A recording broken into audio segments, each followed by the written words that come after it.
Hi everyone and welcome back to the channel. Thank you for continuing to support the channel. If you like this content, you may want to consider hitting the subscribe button. It'll help you get informed whenever I post something new, which is great because then you can watch it. And it'll help me because YouTube will think I'm relevant, and that'll help get this content out to more people, and of course recommend this physically to your friends as well.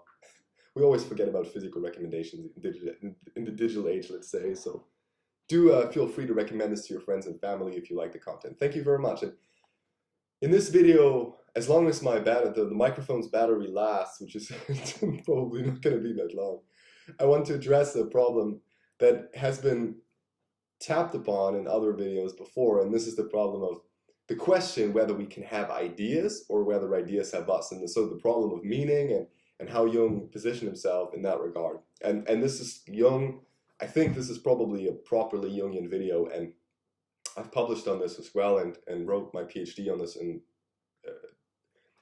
to some degree I wrote my PhD to this applied to social media, which I can make a video on as well.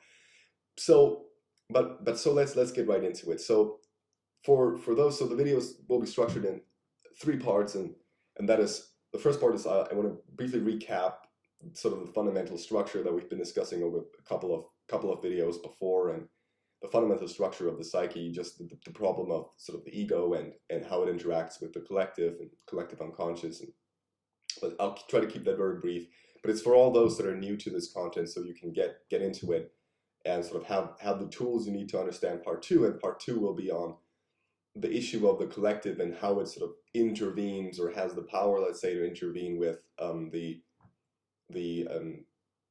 ego. And then part 3 is, okay, what does this mean to us in concrete and specific? And so if you would like to know more about part 1, so the sort of the ego, this fundamental stuff, you can watch a video, my video on the interaction of the Jung, introduction to Jung and his conception of the fundamental problem of the ego, the elements it's made up of, and how the collective influences that on a structural level, let's say. Or you can watch my video on trauma, which is quite interesting to consider in this context. And you can watch my video on sort of the problem of the narrative body, which may also be relevant in this context. But let's get right into it. So the idea is here that you have the ego and consciousness. So the ego as a center of consciousness, and that is expressed as in a network of elements that are organized under the gaze, I'd say, of central dominant, that is the central interpretive frame, central interpretive gaze, if you will, of all those other elements. So so what I mean by that is you have elements that are sort of like, it's like, the kind of stuff you do are all determined by sort of those elements within your person. You'd say it's personality, elements of someone's personality, let's say, right? It's like, what's your attitude to doing sports and health? What's your attitude to walking, to sleeping, to love, to any kind of thing, to reading? And so I don't know exactly how to describe those. It's quite difficult, but you know them when they're being attacked. So that's the whole point. Those elements are essentially borrowed from other resources. You don't own them, they're autonomous. That's an important point, but it's a point I don't really want to talk about today, because the autonomy of the elements is related to what I call the collective conscious. So that is, you borrow a certain interpretation, or you borrow an element in the first instance. You borrow an element from someone that installs this element in sort of this linearity of your ego. That is, like, your father once told you you're good at math, and that will sort of be echoed throughout your entire life. It'll be the starting point of your relationship to math. When you were very young, that starting point was installed, let's say. Or let's say your parents, after you were born, installed the idea of love within your linearity, right? And so from that moment on, that is what it was like to be loved for you. And so so that'll sort of echo in your experience with love, or in the way you interact with love all your life, and that'll be, it's malleable, no doubt, but it's not malleable in without any context. And so that's the important point as well. Your ego is representational, so you represent it. And although your ego doesn't only include conscious contents, it's sort of steered by this personal unconscious, which is underlying it, sort of, but it's everything within it is sort of you can recall. And so now we move a layer deeper and recognize that these single elements are organized along trajectories. And so these trajectories are collective. And to understand those deeper, I'd really recommend you to watch the video I made that I mentioned earlier on the structural interaction between the ego or identity or consciousness or whatever, and the collective unconscious, to which you'll find a link somewhere in this video or in the description of the video. You'll find a link somewhere. Good luck, go search for it. But so I'll briefly summarize what we talked about there, and it's basically the argument is that we have these trajectories. It's like they function as sort of the grid along which a crystal can grow. So like you have a crystal that you grow in a jar, or in a glass or wherever, in a lab, some kind of vessel, and inside that vessel you need to put a grid in order for a crystal to grow along that grid. And that grid is essentially, in thinking about the psyche, that grid is what we would call the archetypes, right? So we call them the underlying archetypal structure of the psyche, which connects you to everyone else, let's say, in the final instance, and we'll get to that in a minute. And you have the situation where those are, I said, they're at some level of granularity, this grid is infinite, right? So but then you have a snapshot or a snippet of that is manifested or becomes manifest in your own psyche, in your personal structure. And below that, you have a snippet that becomes manifest in society as a whole. So they're relevant as cultural canonical narratives, as others put it in the context of narrative psychology. I think Jerome Bruner put it that way, Brunner. And that echoes in your own personal, so it's sort of in the background, whereas certain stuff is foregrounded for your own narrative because you have elements that fill those certain trajectories with content, right? Because that's what you encountered in your life. Others that are very relevant and fundamental to society as a whole, and I mean humanity as a whole, literally. Not just, you have the cultural side on the one hand, and you have humanity below that, and it's two levels, right? You have humanity, maybe culture, the stuff that sort of the context you grew up in, and then you have personal, right? And so those are the three, I'd say, layers, and you have below that, below humanity, you have the entire pool, and the point is that you still have the echo. That's precisely the sort of the argument Jung's making. You have the echo of this humanity as a whole part within your own mind. So that creates the landscape in which you can unfold by way of situating elements along those trajectories. And so each element is somehow associated with a certain trajectory. And what that means is nothing but the elements are not autonomous on two levels. There are autonomous on two levels. So you don't own them on two levels. So level one is you don't own them by way of you borrow them from someone else. You owe, so you're in debt to someone else because they have determined that they have installed this element within your trajectory. So you owe debt to them, and they continue to develop this element in their own life. And so you are still, if you interact with that person, affected by the development of that element within their own lives, which essentially means, and they interact with hundreds of other people and are indebted to hundreds of other people with regards to the elements. So it's like you're always dependent on the judgment of the other for your own good, kind of, right? And just looping back to social media, we see that expressed on social media, right, where you have a fundamental dependence on like other people's affirmation, which you have in general. Like humans are so incredibly based on mimesis and So the feedback of others, and even if you think you're the most independent human of them all, you're still affected by it. Like there's some, and even if that means you're affected by reading certain books, if they affirm, or papers or videos or whatever, if they affirm what you think, you're dependent on it. Like it's very difficult, if not impossible, to think for yourself. And it's not the point, and that's what we're getting to now. So this is the first level of debt, right? This is the level of debt, so the first level in which you don't own these elements. And these elements literally make up who you are. They create your subjective personality, right? So the ego as a subjective core of the psyche that we think we can control, right? Here it is. You see that you can't really control it. You can control it only with a lot of force. Like it takes a lot of force and violence to shut other people up about yourself and to shut them out. And that means it requires repression, right? A lot of it, because, and literal violence, right? You see that.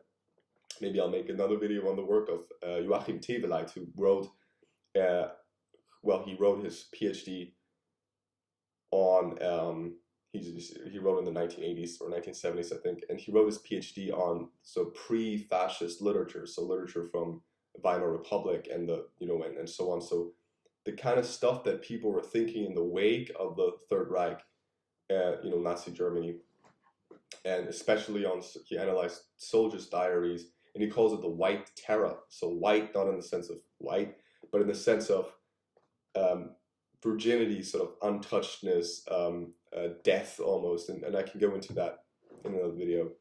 It's very, very interesting work. It's his main work is sort of the PhD was published under the title Man's Fantasies, or Male Fantasies in English.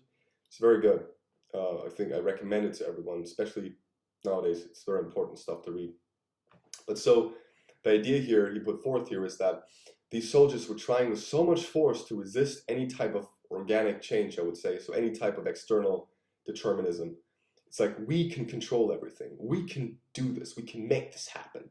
And it takes so much force, it's incredible how much strength that takes. And certainly the first half of life is to some extent about that. You try to situate yourself along those trajectories, but it must be, in my opinion, always vis-a-vis those trajectories, because, and here comes the second level, so you have debt on the one hand, and then you have the trajectories on the level below that fundamentally and crucially determine how you can interpret certain elements, because they've been interpreted millions and millions of times by our ancestors.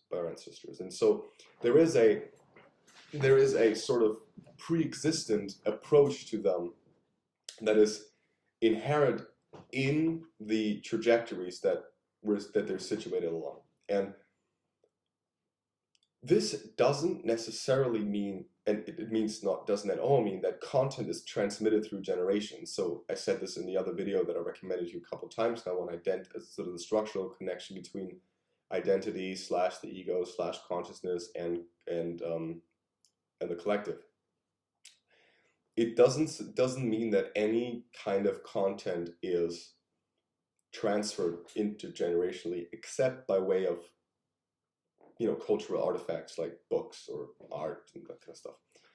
But what it means instead is that, and this is an example I like, and I gave it in the other video as well, it's like, when you fall in love, you don't actively fall in love, but you are caught by like armor. We have this metaphor, armor comes and shoots an arrow at you, and you just, whoa, love, hello, kind of, and you're sort of completely grabbed by, you're engulfed, let's say, by the vastness and strength of this sentiment, of this feeling. And for Jung, it's like you're possessed by a spirit or a demon, let's say, in a way. And I think this is a crucial metaphor to understand any type of Jungian perspective on the problem of autonomy or the problem of meaning. Because today, especially existentialists, and now we're in part 2 of the video, sorry, I'm very bad at narrating my own agendas. We're in part 2 of the video, and it's like a lot of post-Jungian, especially Jordan Peterson, to some extent, I guess, talk about how we can create meaning, and this is even more present on social media. It's like you can be everything you want, you know, there's like you can just perform yourself, and it's so bizarre if you think about it. Like it completely denies any type of interhuman connection, and like I always ask myself, like, okay, if we're all so individual and singular, we're kind of like islands, then how come we can communicate? And how come we're all 99.999% similar? Like we're all the same, you know? It's like there's no like we may think we're so individual, but we're really not. Like we're really not. We all struggle with the same stuff fundamentally, and then maybe like 0.0001% is different. And to me, it's so peculiar to see social media and see like, oh, just go your own way and do your own thing, and don't let others tell you what to do, and so on, and be your own God and everything. It's like, really? Like, do you really think that? Like, you don't even have to consider, let's say, the Jungian perspective of having a sort of universal language at a very fundamental level that connects everyone to everyone else. That is implicit, it's not explicit, so it's not like, oh, you should be ABC. It's not like that at all. Like, that's not Jung's argument, but we'll get to that. But it's even more explicit than that, what people are performing or acting out on social media. It's like you can't tell me anything. Like, you can't tell me what to do. Even laws can't really tell me what to do because I'm so individual. And it goes without saying that this is an extremely dangerous way to walk, right? Like, if you start saying there's individual ways to, like, we have to question and deconstruct like a law, it's very dangerous. You know, it's like, yeah, we have to call into question the past structure, sure, but that doesn't mean we have to deconstruct it and individualize it. It means we have to come to consensus how we interpret that law today. And I talked about in the other video on the relationship between the collective and the ego. I talked about this idea that we all shape the archetypes, and I can make a separate video on that to sort of elaborate on that a little more. But the idea is that there's no that we, of course, it's sort of like I gave the example of water drizzling down into groundwater being filtered out, and then being in its most sort of implicit or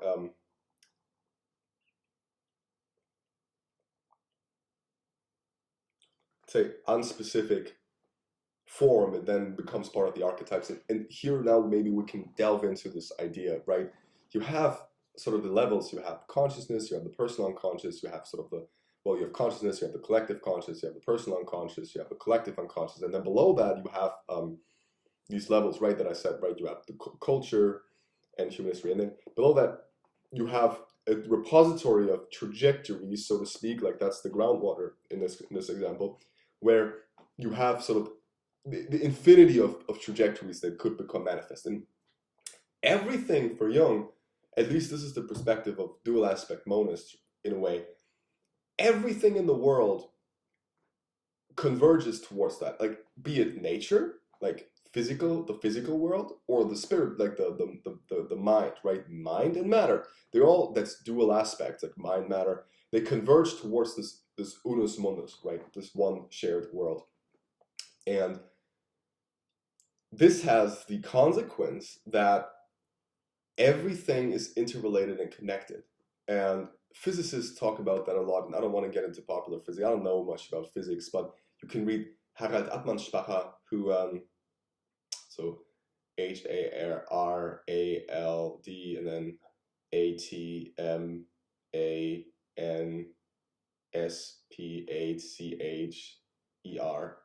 I guess that's how you spell the name. I hope that's correct.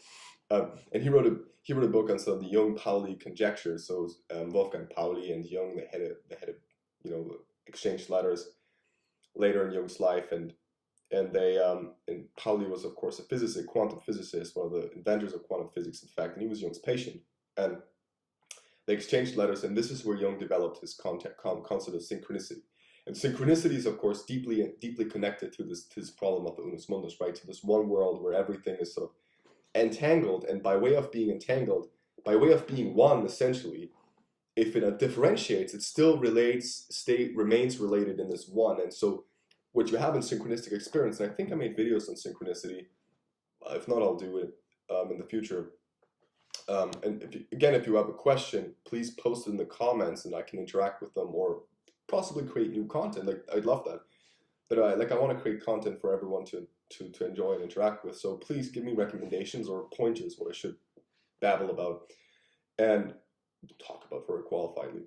And so the idea of synchronicity, that you can have two events that are unrelated in time and space, so they're not causal.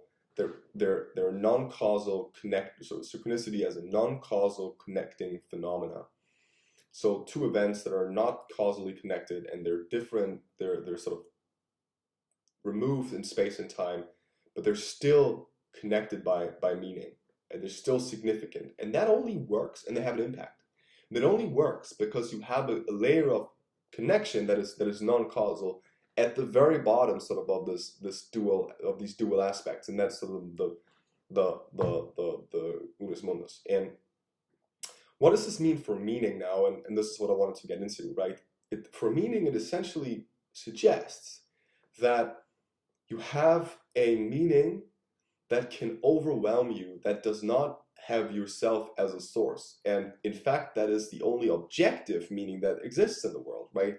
It's like, on a superficial level, I'm in line with, let's say, the existentialist perspective that you should go and like, do stuff, and that has the effect of you feeling some kind of meaning, or you're driven towards, like, you're rewarded, like intrinsic reward drives you. If you intrinsically go somewhere and do something, and then you experience success, you'll be driven to do that again.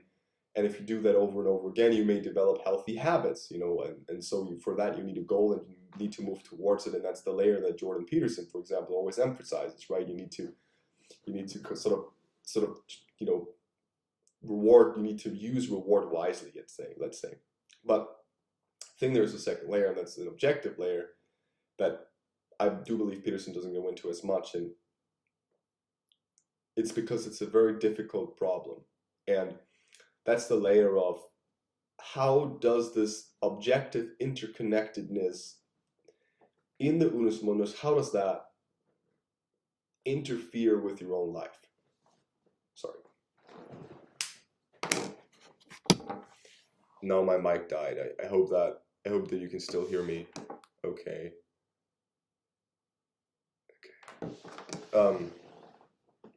I'll round this up in a minute. But so the idea is that what happens on the level of objective meaning, right? Like, what happens really on the level of meaning that is not objective? And here we get into part 3 of the video, which will be short because I think it's very difficult to sort of give practical help. But we can look at Taoism, for example. We have the idea of mutual arising. Like, you have the idea that one thing cannot happen without all other things in the system being altered. And the system, in this sense, being everything, essentially, right? You have all trajectories that are interconnected. So you cannot do one thing in the world without triggering all other things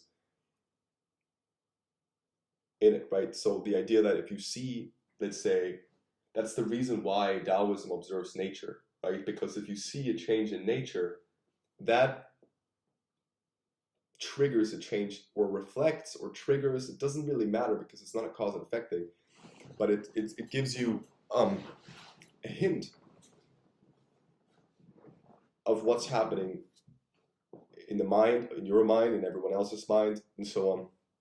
And so if you see a tree lose its leaves in summer, although it shouldn't, that gives you some hint on what's happening on a let's say psychological level, or on a physical level elsewhere.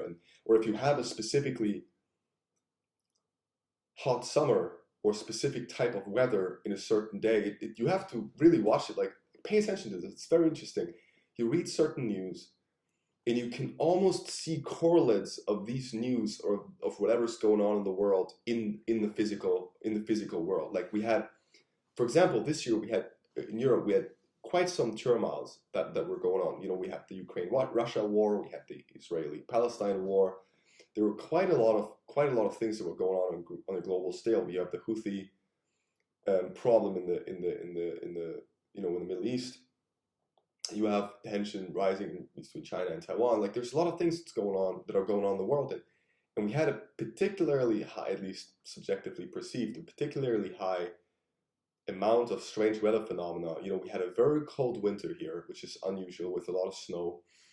You had some pretty significant storms.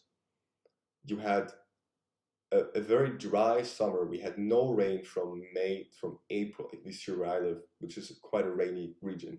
We had no rain from March to, I think, June. It only rained once, or June, July, so everything was just dried up. We had bad harvests, so it was just strange stuff that was going on in conjunction. We had huge protests in many fields of work. We had protests by publicly employed, you know, no, not publicly employed, but by the train cartel, what do you call it? The cartel is not the word, but well, anyways, labor organization, whatever. We had protests from, like, general protests by the population against government. So, like, there were many things that sort of correlated strangely, and it makes a lot of sense that they correlated, right? It makes a lot of sense, but they're not causally related. And so here's, I think, what you can do, and this is what Taoism prompts you to do as well, and I think what Jung prompts you to do as well, and what can propel change. You can start observing, like observe everything around you very carefully, step back and say, what is this trying to tell me? What is this dream trying to tell me? How does it relate to the world?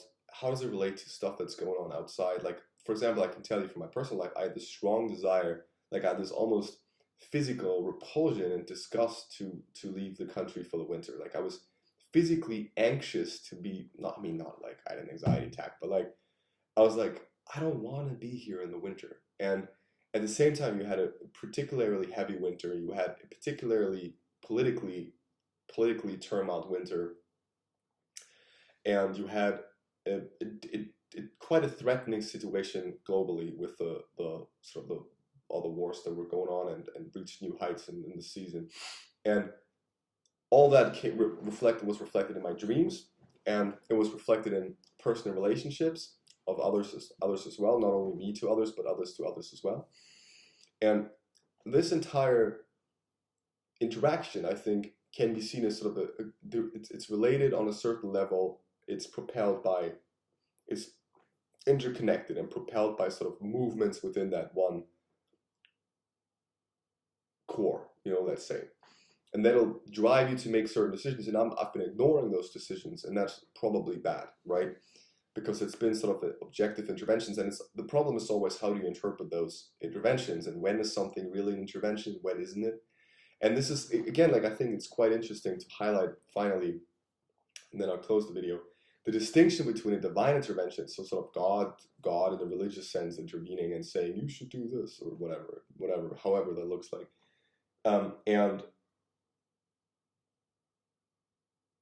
and Jung's perspective, right, on this issue and this structure.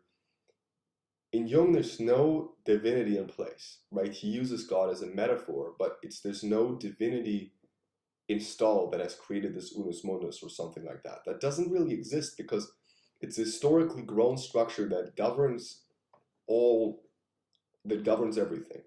But it grew out of evolution. It grew out of it grew out of the rise of consciousness that needed to create some relationship with everything else. And that's how it developed, I think, at least that's how I understand it. And so if we think about, like, what do we get in touch with and what gives us objectivity, it's really,